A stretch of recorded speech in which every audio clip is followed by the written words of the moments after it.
Saya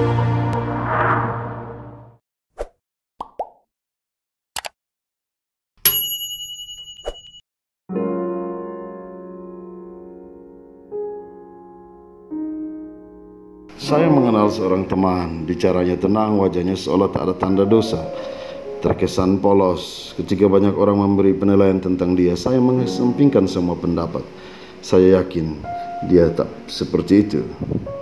Anggapan itu berubah. Beberapa kali saya mencoba mendalami keberadaannya, dekat, terutama berhadapan dengan persoalan. Orang ini tak pernah mau ada kerendahan hati. Dia menganut paham tak pernah salah. Benar kata orang, jangan menilai kebaikan orang pada saat dia bahagia.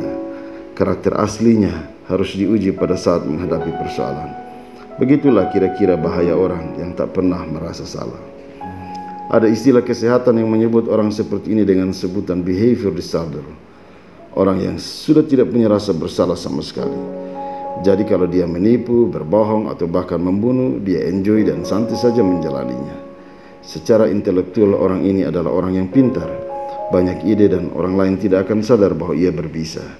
Umumnya ia punya skill, kemampuan, cara bergaul. Misalnya kalau berteman dengan orang lain, dia begitu luar biasa dan punya relasi yang hebat. Apa yang saya sebut tentang istilah kesehatan tidak bermaksud membenarkan argumentasi bahwa karakter seseorang memang dari oroknya seperti itu. Ini upaya mengalihkan tanggung jawab saja. Karakter bukan suatu harga mati, karakter bisa diubah.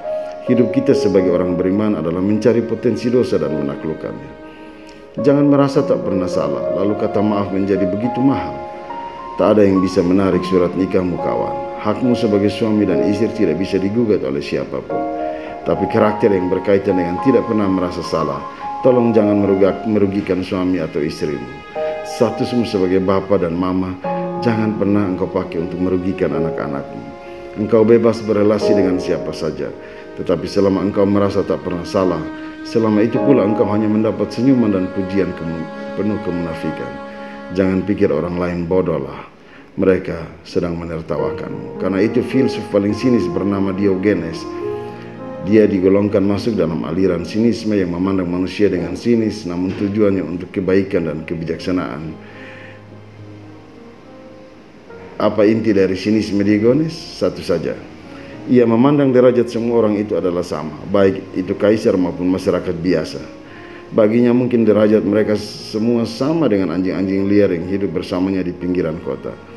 Setali tiga uang dengan apa yang bisa kita pelajari dari Alexander Agung. Meski posisinya tinggi, ia mau mendengar pendapat orang lain. Nah, dalam kaitan dengan itu, ia mau mendengar pikiran dari gelandangan seperti Diogenes.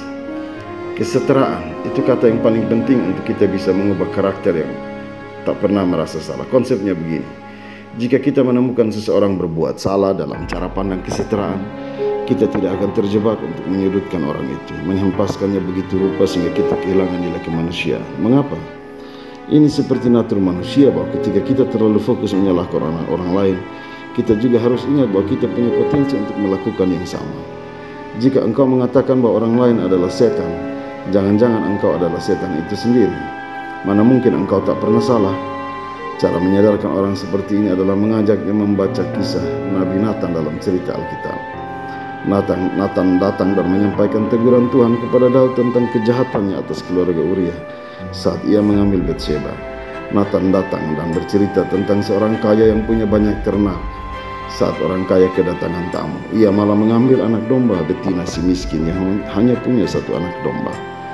Daud dalam status sebagai raja berkata, demi Tuhan yang hidup, orang kaya itu harus dihukum mati. Dan Nathan dengan tenang berkata, itu kamu, itu lu, dan betapa malunya Daud. Firman Tuhan menurut Amsal 26 ayat 12 perlu kita renungkan. Jika engkau melihat orang yang menganggap dirinya bijak, harapan bagi orang bebal lebih banyak daripada bagi orang itu. Amin.